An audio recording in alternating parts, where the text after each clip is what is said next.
the place for comic book and anime reviews.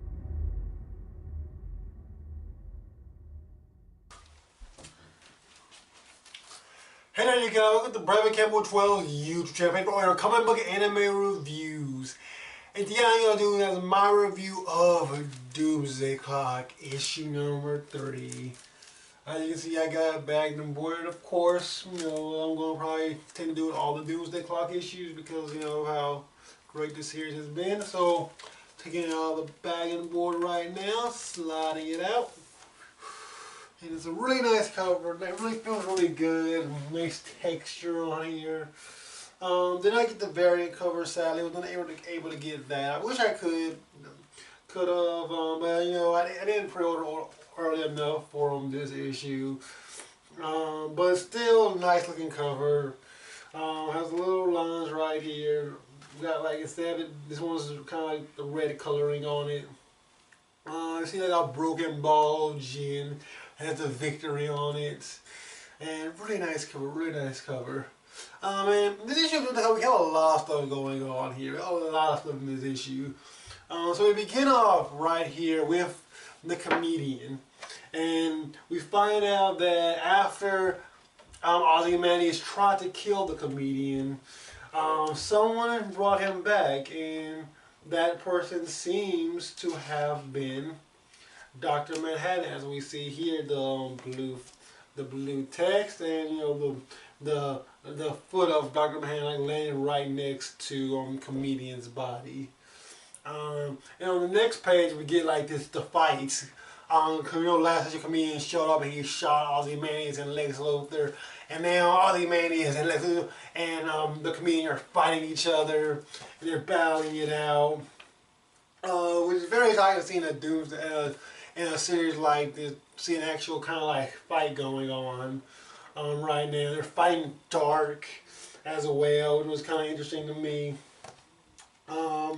But in the end, Ozymandias ends up saying that he doesn't have a way out to get away from the comedian, so he pushes out against the window of Lex and breaks it through and falls down from the blaze and uses like his metal suit to kind of like stop himself from getting hurt or being broken by the impact too much, so he can survive a little bit. But he is still pretty wounded, as we see at the very end here. He is still pretty wounded, despite trying to like fly down. Which, I mean, come on, what did you expect?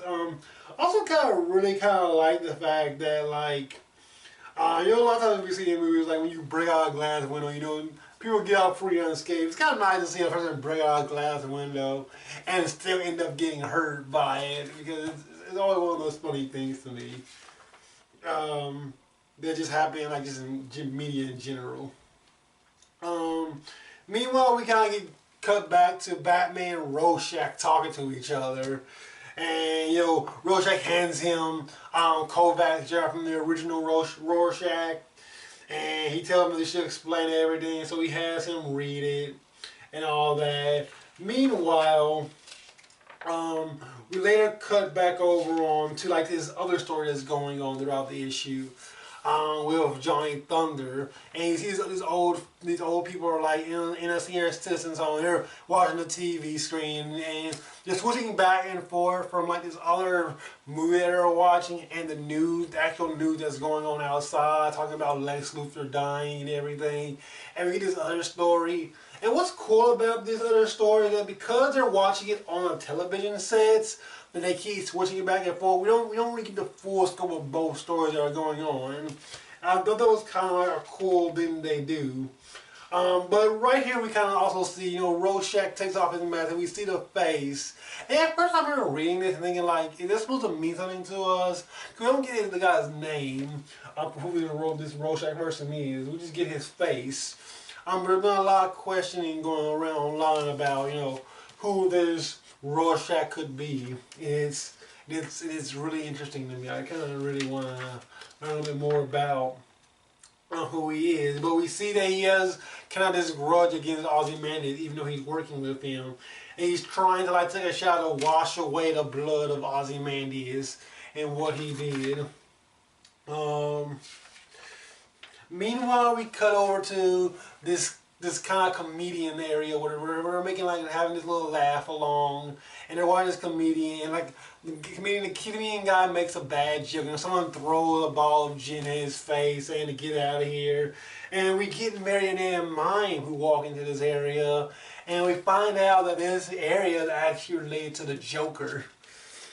These are actually Joker's men, and we also find out that like Mime actually does have invisible guns.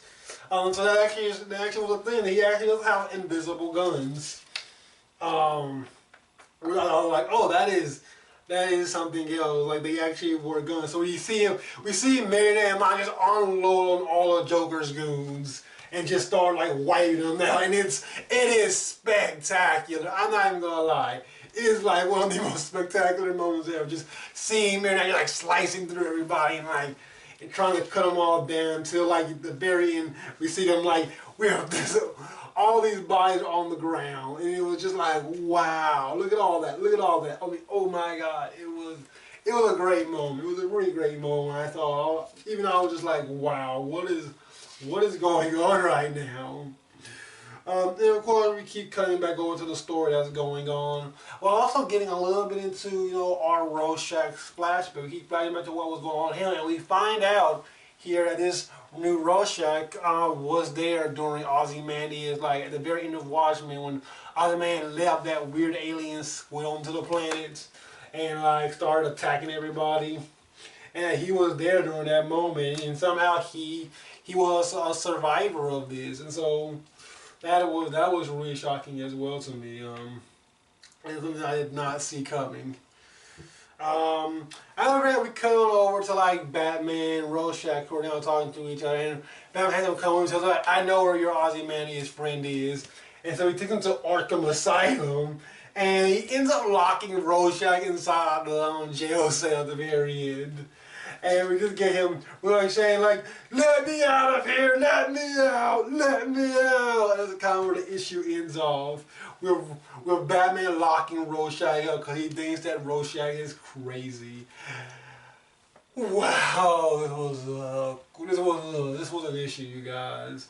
Of course, being that it's Doomsday Clock, it's gonna be a slow burn. It is still kind of a slower pace to read. There's a lot of stuff that's going on here that I didn't address everything that's going on.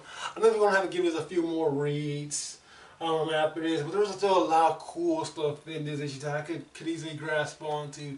Like the fact that we know that Mime and Marionette are going to go after the Joker now. Like that's something I cannot wait to see what's going to happen there. And learning about who this new Rorschach is, like that mystery keeps building and building in the issue. And of course the search for Manhattan keeps going on, and Rorschach being locked up inside of the jail cell now because of what Batman thinks crazy. Which is still funny that Batman thinks Rorschach is crazy. Like, I was just like, say that's a guy who does it like a bat at night. I mean, come on. But yeah, this was spectacular. I mean, this was once again another great issue of Doomsday Clock by Jeff Johns and Gary Frank.